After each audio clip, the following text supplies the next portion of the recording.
Well, good afternoon, ladies and gentlemen. Welcome to the Robson Conference Center here. It looks like everybody's had a chance to settle in here. And what I'm going to do today is talk a little bit about our company. And I'm going to talk about the changes in the industry and how they've evolved over the last 10 or 15 years. One of the things we've seen in the brokerage industry and in the communication industry has been tremendous changes.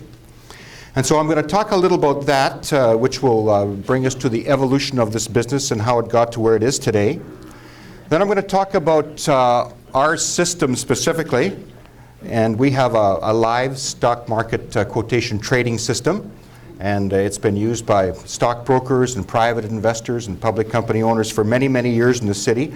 And it is brought by a unique delivery system called Cablevision. So I'm going to tell you a little bit about that. And then I'm going to give you a real live example regarding trading the market, a real live example, something that's happened in the stock in the last 2 weeks. And then I'm going to have our sales manager give you a little introduction to the system and some of the special features our system has. One of the interesting things in the real-time financial business is, as I mentioned before, is the changes that have taken place. Originally, the brokers had all the information, and the public didn't have any information, and we've seen that change dramatically over the last few years. And what I want to specifically point out to you that as the telecommunication industry has changed and as the brokerage business has started to shift, one of the things that has happened is that people are taking investments, their own investments personally, and they're making choices themselves. They're making choices themselves, and they're not relying as much on other people's advice because, of course, they can get their own advice. Our company has marketed our real-time service in this community for about 15 years now, and our system is very unique in that it's broadcast over Cablevision. It goes over Cablevision onto a personal computer, and almost anybody in British Columbia can access this system very conveniently and very easily. Another aspect of our business is we do disclosure for public companies. And we market for a company called ISDN Wire Services, which is based in Toronto. ISDN Wire Services is the second largest news distribution service in Canada, and all the news that comes over the ISDN Wire Service instantly goes up on our internet site and instantly goes on our live quotation system, along with a great deal of other news. Our internet site is free to the public. We have quotes on our internet site. We have news on our internet site. We have market analyst newsletters on there. And what I'd like to stress about this whole business of the internet is that it can be extremely complicated. A lot of you, I've sensed by the age groups here, a lot of you are probably very familiar with computers now. And so some of the difficulties of ferreting and going through the internet probably aren't as maybe troublesome for some of you as for our original customers, because we have a lot of people that have been using systems for many years and haven't been that familiar with computers, especially going through places like the internet.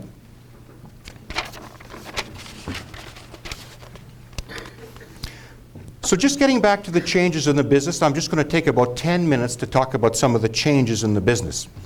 And originally exchanges provided a function and kept the information very closely to themselves.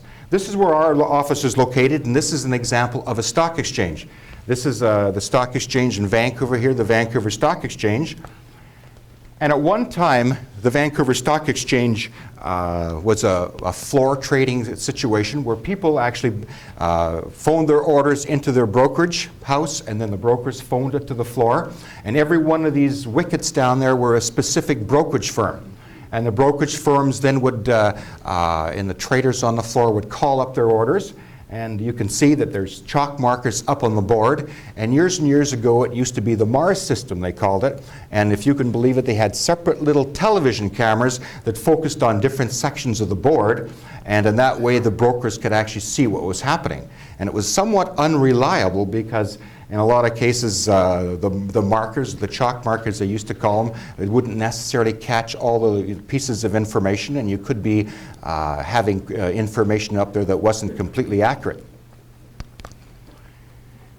So you can see that each section had its little spot, and the Vancouver Stock Exchange and the Toronto Stock Exchange and Calgary were very similar.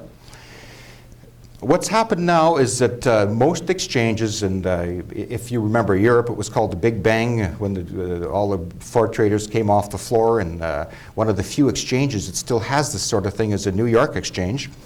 And in the New York Exchange is kind of a specialized situation, but almost all exchanges will eventually be completely electronic. And by completely electronic is that all these people no longer exist really in this particular form. What essentially happens is that each trader that works for a brokerage firm sits in front of a machine, and as soon as an order comes in, he executes that order by pressing a button.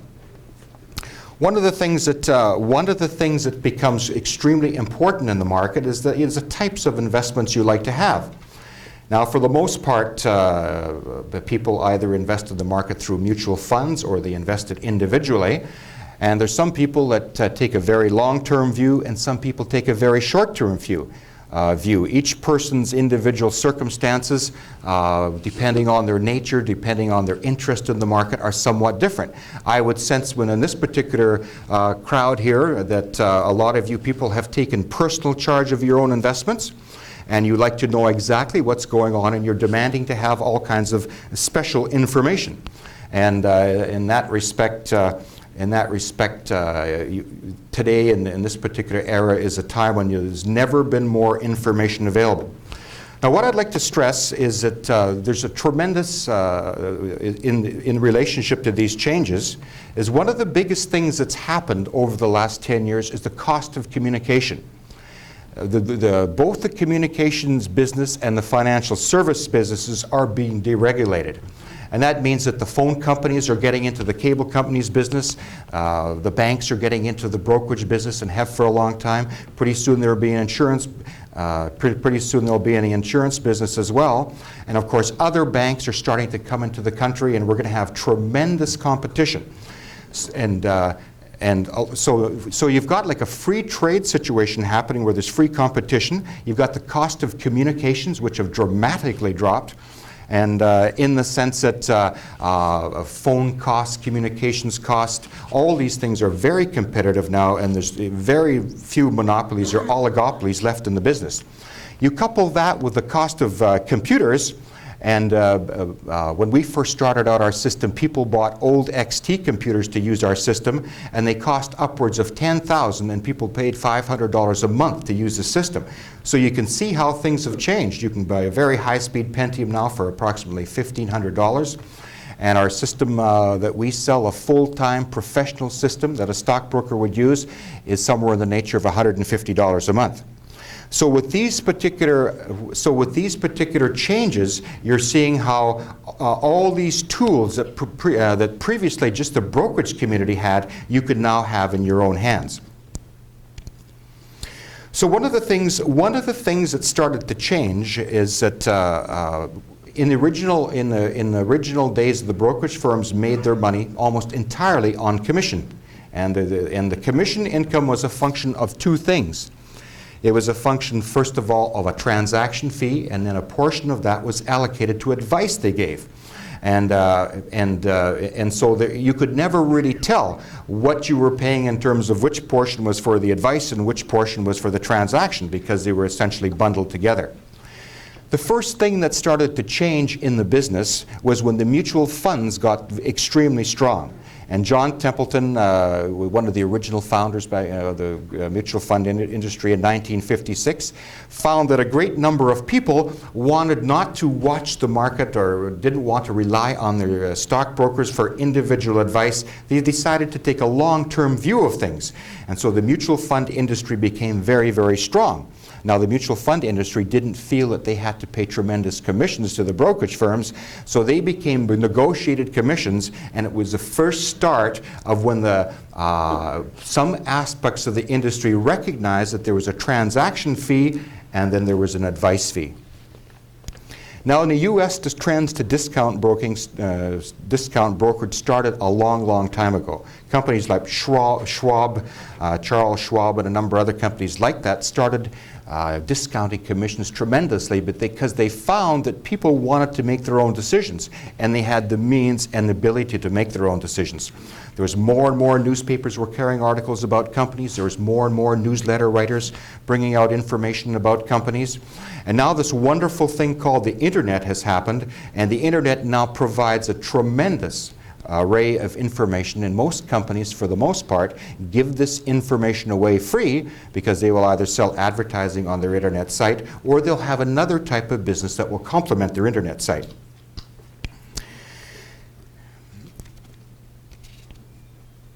So you've seen that the original role of the brokers had started to change. And all of a sudden, you found that other institutions and other brokerage firms wanted to be into the part of the business where there was no advice required, and people were taking personal control of their financial situation.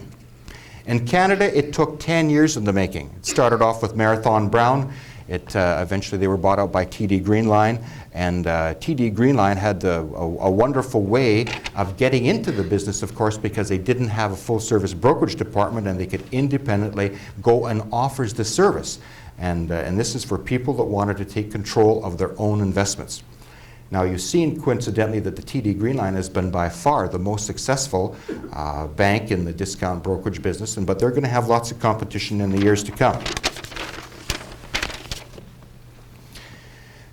So on our internet site, just briefly, we have the news. Our news comes in not only from ISD and Wire Services, but we have two major Canadian news providers called Canada. One is called Canada Stock Watch, and one is called Market News Publishing. Both of these feeds come directly into our transmitter, and they're broadcast instantaneously.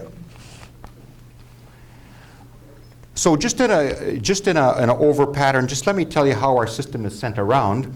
All the feeds in Canada come into our exchange, come into our transmitter, into the exchange tower, and we have lines that go out to the cable companies, we have lines that go out to the satellite companies, and then this is broadcast through, for the most part, Cablevision, and comes right onto a client's personal computer. And so whether a person, if he's not on Cablevision, you can get a telephone line. And if you're not on, if you don't have a telephone line, you can get it by satellite. So there's many, many different ways in which a person can receive a signal now. And usually all of them are transparent to the investor. Each one of our systems we pre-test and we load it up with special software. And we have to remember that most of the people that use our system are trading the market for a living. They're watching the stocks on a moment-by-moment basis.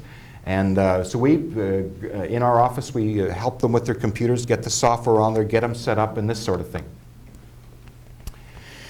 Now, just briefly, what I'm going to do is I'm going to give you an example of some of the features on our system. And our system on the top of our system is a live feed. You can't see this today because, of course, the markets aren't running. But on the top, in the top section there in the green, you'll see this live feed. You can put any stocks you want on that live feed. You can put any exchange on that live feed. You can choose a portfolio of stocks you're watching, and you'll see every trade coming through. Now, let's just say that you were an investor and you wanted to start off trading in the morning. What you could do is you can start off and you could look at the news by index. This is the index of every news release that comes up in Canada here. You can see exactly what time this news release came out. And you can see that the news is classified not only by day, but it's classified by number and type of news release. And so people that were trading stock, if they wanted to start off in the morning, one of the things they'd want to do is look at all the news that came in that day. Now, once you've seen a particular news, you may want to look at each article individually. So each one of these articles could dramatically affect the fortunes of the company. And so what you will understand here is that instantly that news release is released on a news service. It comes right onto your computer. So in this particular case, this company has purchased another business, which could be very positive news. In this particular case here, this company has entered into an investor relations contract, and so then you may want to take a look at the company. So what other things that may be involved in. When you look at this news release, it also tells you what the capitalization of the company is, and so you know exactly how much stock is outstanding. And you can tell what the current price range of the stock is, but seeing what the last closing price is up in the corner there. Now, after you've taken a look at the news releases, you may want to take a look at the company. You want to take a look at the chart. On our charts, one of the things I'd like to stress in this business, it can be very complicated when you start getting involved, and you heard some talks on technical analysis and so on. But a chart tells a great deal of things, and it should be very simple. You should get a time frame. Most people prefer like a 1 or 2 year chart. So if you see some interesting news on a company, if it's just come out, you can take a look at the trading range of that stock and see where it is. Up in the corner there, you can see that this particular stock in the last year traded in the range between $1.45 and $4. So you know that there's a fair amount of volatility in the stock. And that would allow you to make short-term market trades to your advantage. One of the things here, if you were trading through a discount broker like TD Greenline or like E-Trade or like Bank of Montreal's Investor Line, what you would see is that on our screen you would actually see when you were talking to the trader at one of these brokerage firms, you would see your trade go through and you would instantly know that you had been filled, and you'd know which particular, and you know probably before your own broker that you've actually purchased the stock, because you may want to sell it again the same day. So as I mentioned, each one of these stocks tells a story. On the bottom here, you see a level of volatility. You can see when certain spikes take place in the stock. You can see the high trading days in the stock, and it gives you some idea how the stock reacts to the volume. And of course, you've got a moving average in there showing you the general pattern of the stock. One of the things that we like to pride ourselves in our system is that most people wouldn't want it changed. It's been like this for a long period of time, because when you're operating in a very fast-moving financial market, you don't want complications. You want things to be extremely simple. Here's in a particular case was a stock, it was several years ago, it was called War Eagle Mining, and this was a stock that went in a very short period of time from $1 to $8. And in this particular situation, you can see that this dramatic spike in the stock in relationship to volume. Usually a price increase relates to volume. And depending on how much stock is outstanding in the company, a sudden surge of buying or interesting news can change the price of the stock dramatically. With a chart like this, you get a chance to review historical situations and what's happened to the company's stock previously. So when you're going through your day-to-day selection process, you can see what historically has happened to the company.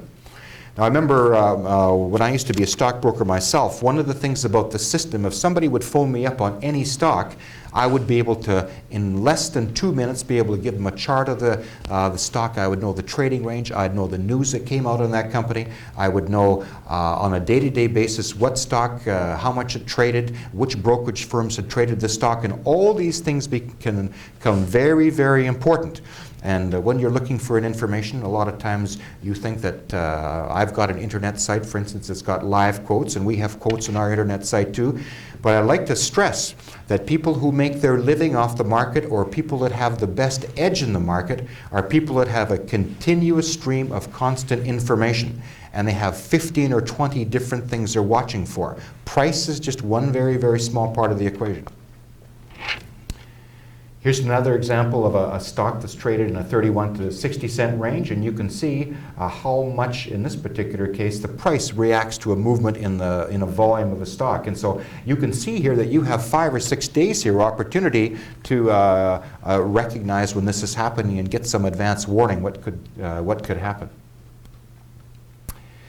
Now, one of the things that's very, very important, especially in lower cap stocks, in stocks that aren't as liquid, if you were trading the bigger exchanges like NASDAQ, you were trading Intel or Microsoft, they trade millions of shares every day.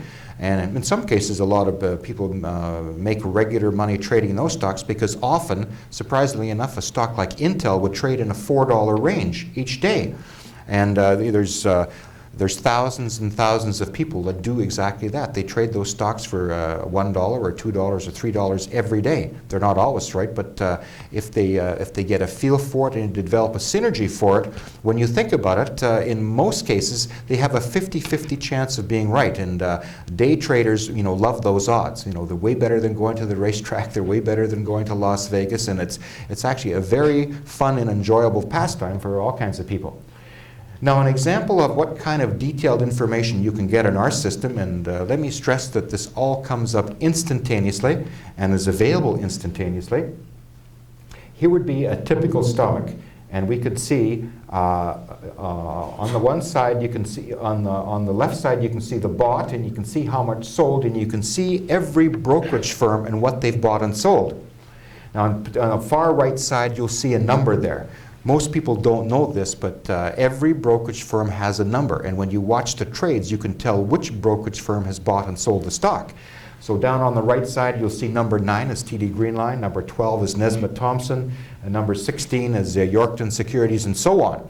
And so often when you're following stocks, what could be a very of interest, for example, if a brokerage firm has done a financing for a company and the brokerage firm has taken a big position with their clients, you can find out when these particular firms are starting to sell a stock and when they've decided that they think it's a good time to take a profit. And so you can watch these things if you follow the market.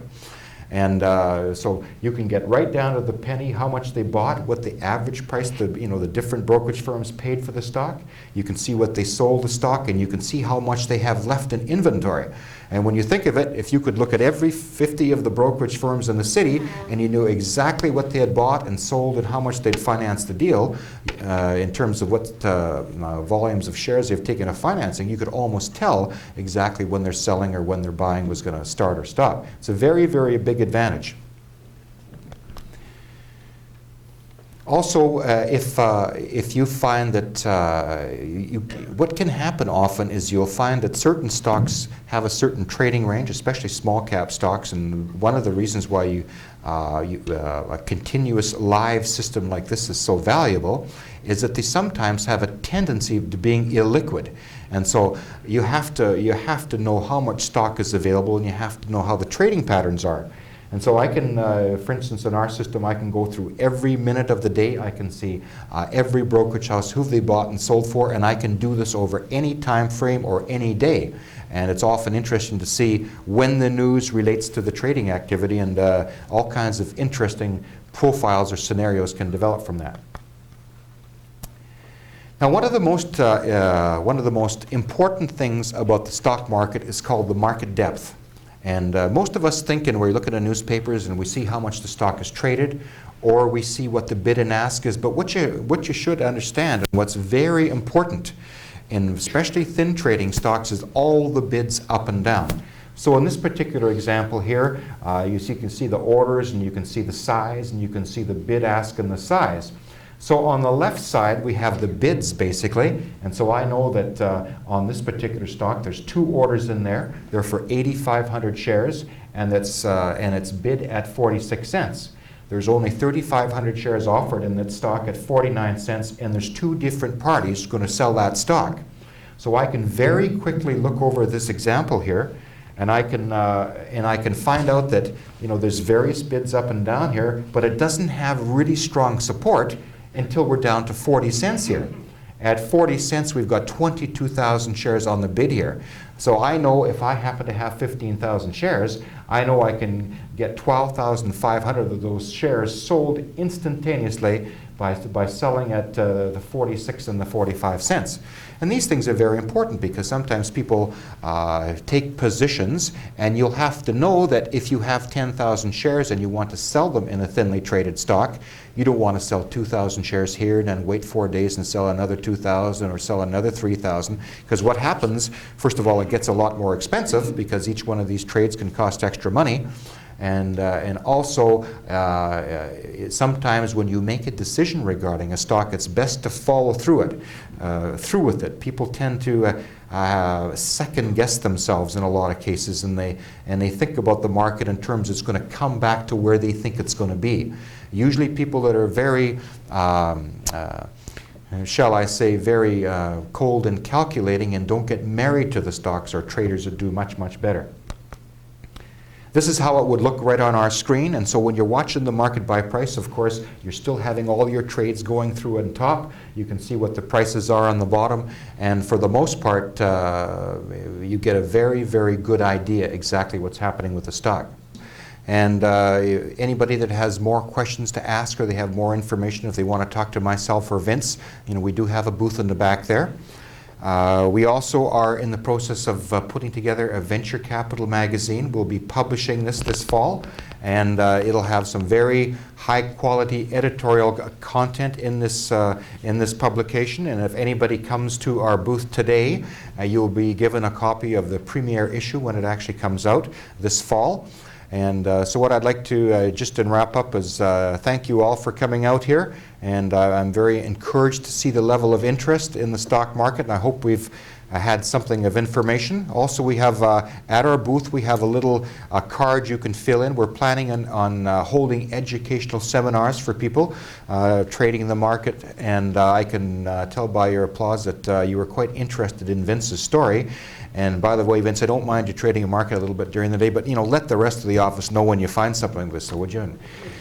So thank you very much for your attention, and perhaps we'll see you in our booth later on. Thank you.